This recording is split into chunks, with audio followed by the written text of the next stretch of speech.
And that can feel very threatening to the person who's in the real life relationship with that person. So how do you consult for that? What do you say to them? I say, don't do that.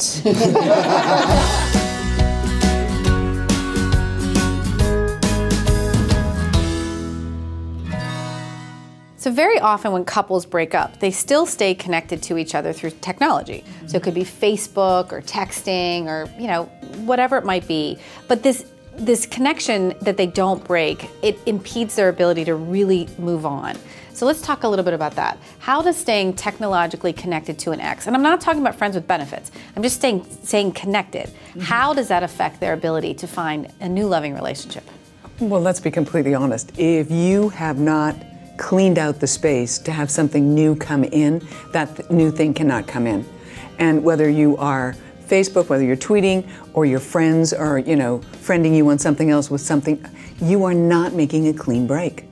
And whether it is defriending, whether it is removing, but you have to make that conscious decision and get rid of that little dopaminergic thing that goes like this. You have a message and you have to like respond immediately. You need, I mean, we all probably all say this to people.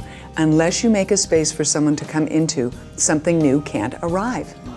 As a marriage therapist, I see it on the other end where couples come in and a partner is very unhappy and feeling threatened by the connections that their partner has kept or sometimes rekindled.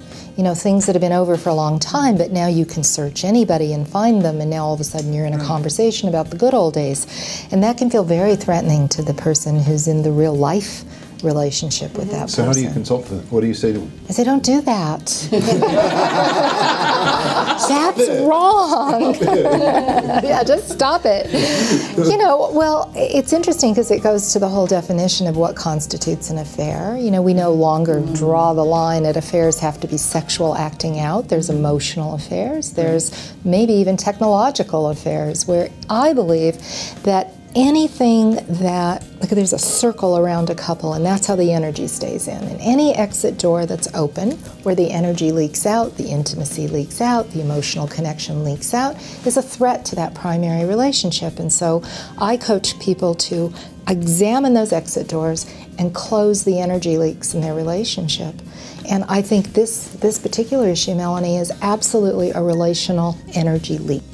And how many times now is it, you know, any court cases now coming forward, being brought forward into the court? It's like 35% of them now mention that Facebook is something. But here's one of the things I want to put on the table. There's also part of someone's previous history. A friend who was someone who they may have gone out with, who they have remained friendly with.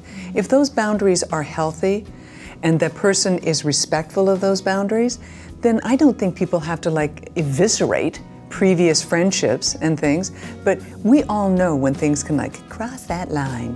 And someone goes, oh, well, I was just typing something. And my question is, look, do not ask me to be the good taste sheriff here.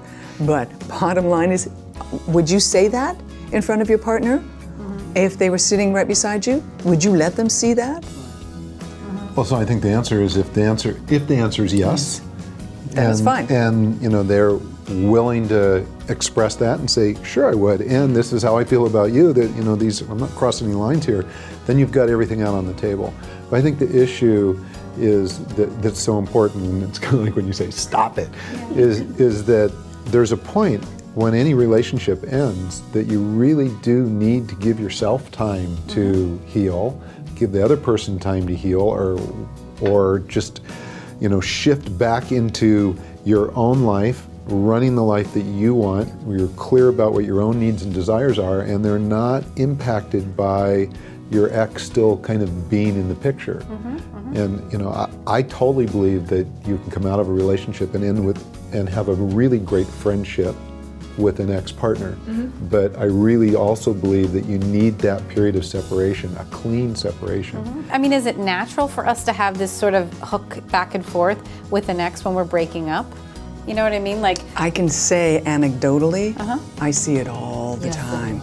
I mean, So you is it must part of the natural healing I process? think there's a lot of ambivalence. I think you know? it's so easy in today's environment to keep that connection Wow, that's because of the technology.